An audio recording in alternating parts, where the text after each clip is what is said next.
Hi everyone! Magandang umaga, tanghali, hapon at gabi sa inyong lahat. Kung sa mga panig ng mundo kayo naroroon. Sa araw na to, ang topic ko ay Bongbong Marcos, you cannot defeat the Holy Spirit with your pride and money. Honestly, narito na tayo sa uling panahon. Maraming mga tao ang tumalikod sa Diyos, sa Holy Spirit at mas inibig ang kanilang sarili at pera. Ang hindi nalalaman ni na Bongbong Marcos ng minority leaders na galit kay Sara Duterte at kay Tatay Digong at kina Alan Peter Cayetano, hindi nila naunawaan na bawat katawan nating mga tao ay templo ng Diyos, ng Holy Spirit. Sinabi ni Jesus, at nasasa ito sa talata ng 1 Corinthians chapter 6 verse 19 to 20. Hindi nyo ba nalalaman na templo ng Diyos, ng Holy Spirit ang inyong katawan?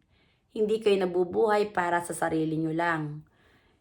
Kaya ating parangalan ang Diyos sa ating katawan.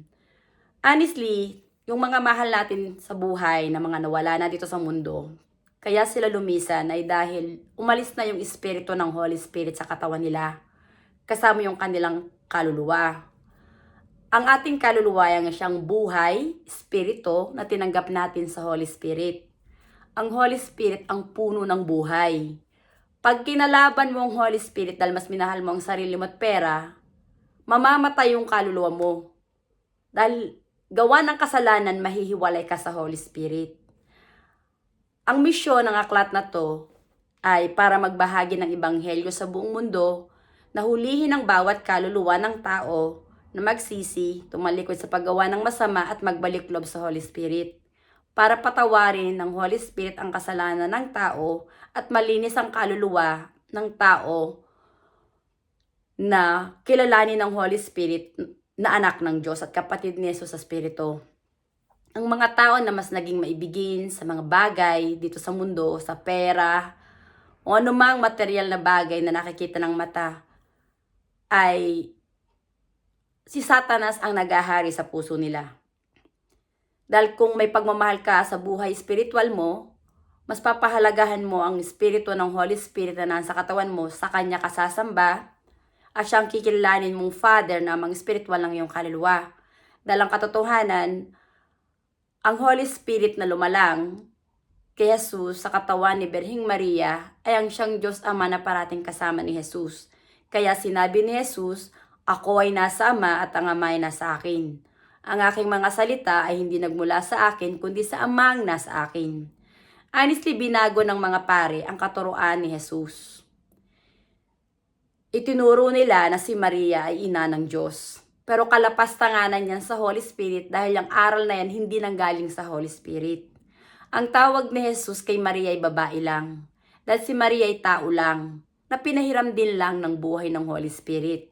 Si Maria ang babae dito sa mundo na pinili ng Holy Spirit para magdalang tao para ipanganak si Jesus, ang Mesiya at bugtong na anak ng Holy Spirit. Honestly, si Jesus ay Diyos at anak ng Diyos. Dahil si Jesus ay Espiritu na ipinanganak sa Espiritu ng Holy Spirit at ang Espiritu ay Diyos. At ang Holy Spirit na parating kasama ni Jesus ay ang kanyang Ama na kanyang pinakikilala na siya ring nananahan sa aking katawan na parati kong kasama. Na pinakikilala ko na siyang Diyos Ama at totoong Holy Father na may pag-aari ng katawan at kaluluwa nating mga tao. Maraming mga taong tumalikod sa Holy Spirit, mas inibig ang sarili nila at ang pera, at maraming mga tao ang tumalikod din sa Holy Spirit dahil inidulo nila ang mga pari, ang kanilang Father namang spiritual. Ang mga pari, mga bulaang propeta. Bulag sila sa katotohanan. Hindi nila kinikilala ang Holy Spirit sa puso nila, ang Diyos Ama na lumalang sa sarili nila.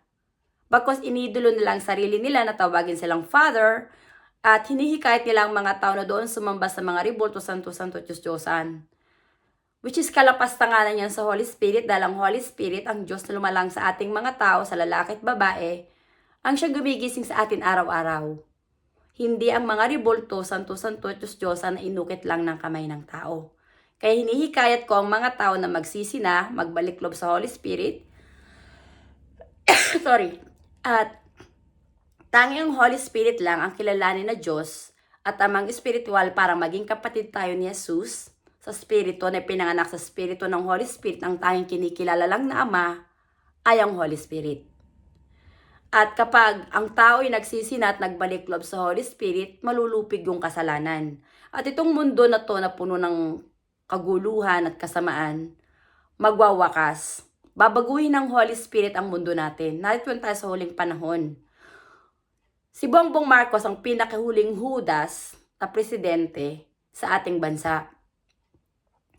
At ang yung relihiyon ng Romano Katoliko na dinala ng mga Espanyol na nanakop sa ating bansa na siyang lupang hinirang ng Diyos ng Holy Spirit, ay lulupigin din ng Holy Spirit.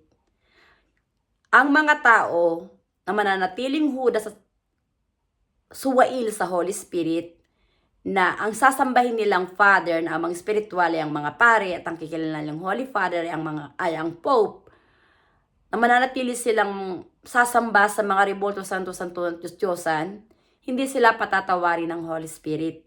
At hindi rin sila kikilalan ni Jesus na kapatid niya sa Espiritu dahil mga antikristo ang mga tao na sumasamba sa mga rebulto santo-santo at Diyos-Diyosan na kumakalaban sa Holy Spirit.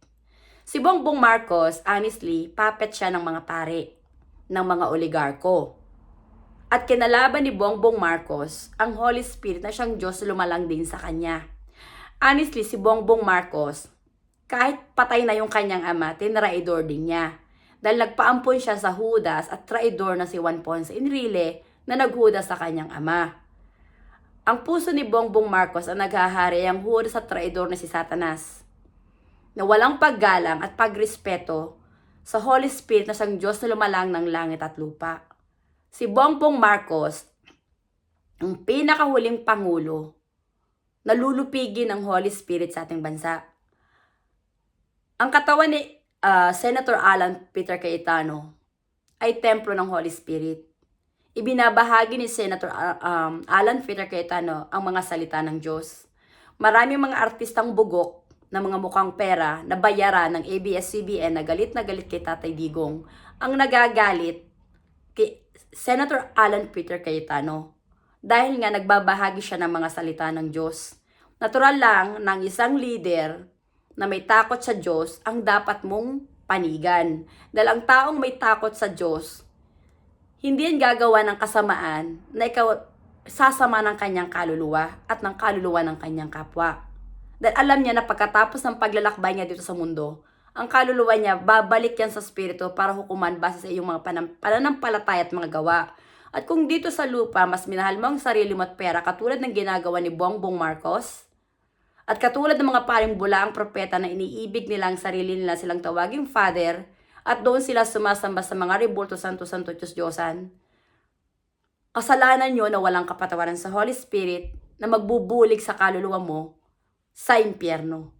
Ang layunin at misyon ng aklat na to ay para magbahagi ng ebanghelyo ng salita ng Diyos, na ipakilala sa buong mundo na ang Holy Spirit na nasa ating katawan ay ang Diyos na lumalang ng langit at lupa ay ang may pag-aan ng katawan at kaluluwa ng buong sangkatauhan, na dapat lang sambahin, ibigin at paglingkuran para maging kapatid tayo ni Jesus sa Espiritu na pinanganak sa Espiritu ng Holy Spirit, at nang malupig ang kasalanan at ang Judas at traidor at demonyong si Satanas. Si Bongbong Marcos ay Judas at traidor sa Holy Spirit na mas inibig niya ang sarili niya at ang pera ay mamamatay at ang kanyang kaluluwa ay mahuhulog sa impyerno. Walang kapatawaran ang kanyang mga ginawa sa kanyang kapwa dahil bawat katawan ng tao na hinudas niya, tinraidor niya, ay sagradong templo ng Holy Spirit. At ang unang ginawa ni Bongbong Marcos ng kasamaan at kawalanghiyaan ay hindi ang mga tao na kanyang niloloko at ginagago, kundi ang Holy Spirit na nasa katawan ng bawat tao. Ang katawan ko ay templo ng Holy Spirit. Kaya ako nagsasalita patungkol sa Holy Spirit dahil ang Holy Spirit ang Diyos na gumigising sa akin, na parating kong kasama, ang nagbigay sa akin ng otoridad para magbahagi ng katotohanan na hikayatin ng mga tao na ang tanging kilalanin na Father na amang espiritual at Holy Father ay ang Holy Spirit na hindi nakikita ng mata na nasa ating katawan, para maligtas ang ating kaluluwa na huwag mamatay gawa ng kasalanan. Ang kasalanan ang naghihiwalay sa Holy Spirit na nagbubulig sa impyerno. Kaya si Bongbong Marcos, Sa dami ng kasalanan niya, hindi lang sa taong bayan, kundi lalo't higit ay sa Holy Spirit na siyang Diyos na lumalang ng langit at lupa dahil mas inibig niya ang sarili niya at pera, ang kaluluwa ni Bongbong Marcos ay maglalangoy sa impyerno.